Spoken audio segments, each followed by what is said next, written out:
रात का समय था। कलराव गांव पर एक अजीब सा सन्नाटा छाया हुआ था। ठंडी हवा रात को और भी भयानक बना रही थी। गांव में बिजली चली गई थी और लोग जल्दी घर के अंदर बंद हो गए थे। लेकिन राघव और मीरा दोनों एक काम के लिए गांव के पुराने घाट की तरफ जा रहे थे।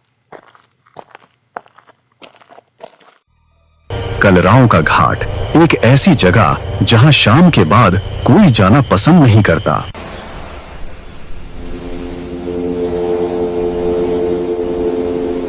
रास्ते में उन्हें श्याम काका मिले। अरे रुक जाओ तुम दोनों, रात होने को है, घाट मत जाओ, आज अमावस्या है, आज के दिन वो आती है।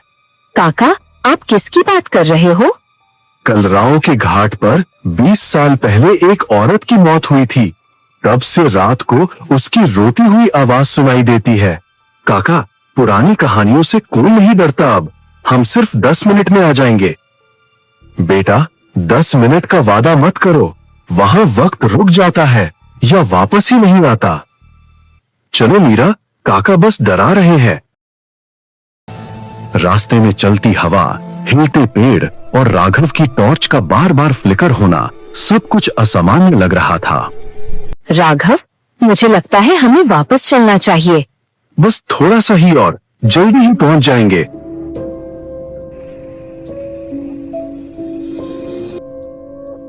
घाट के पास उन्हें एक सफेद साड़ी वाली औरत बैठी दिखाई दी। उसकी पीठ उनकी तरफ थी। राघव, कोई वहाँ बैठा है। और हवा होने के बावजूद उसकी साड़ी का एक कोना तक नहीं हिल रहा था। माँ जी, आप कौन हो? तुम वापस क्यों आ गए? वापस? हम तो पहली बार आए हैं। जब उन्होंने उस औरत से बात करनी चाहा, तब उन्हें पता चला वो कोई आम औरत नहीं थी। उसके पांव जमीन से ऊपर थे और आवाज में अजीब डर। तुम आए थे, तुम्हें याद नहीं? मीरा, भाग अभी। इसके बाद दोनों भागने लगे और वो औरत हवा की तरह उनके पीछे दौड़ने लगी। वो हमारे पीछे आ रही है। मुझे नहीं पता क्या हो रहा है, बस भागते रहो।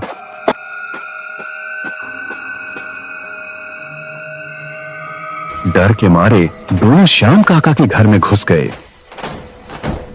मैं कह रहा था ना, घाट वाली अभी तक अपना सच नहीं छोड़ती। काका, वो हमसे बार बार वापस क्यों आ गए, क्यों पूछ रही थी?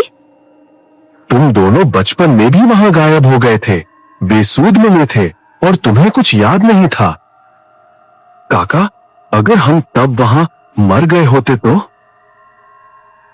अगर तुम तब वहां मर गए होते तो आज वो तुम्हें वापस ले जाती। में राघव और मीरा घाट पर गायब हो गए थे और बेहोश मिले थे। उन्हें कुछ याद नहीं था। श्याम काका की बात सुनकर सबको जोड़कर एक ही बात समझ आई। घाट वाली आत्मा उन्हें कब से ढूंढ रही थी।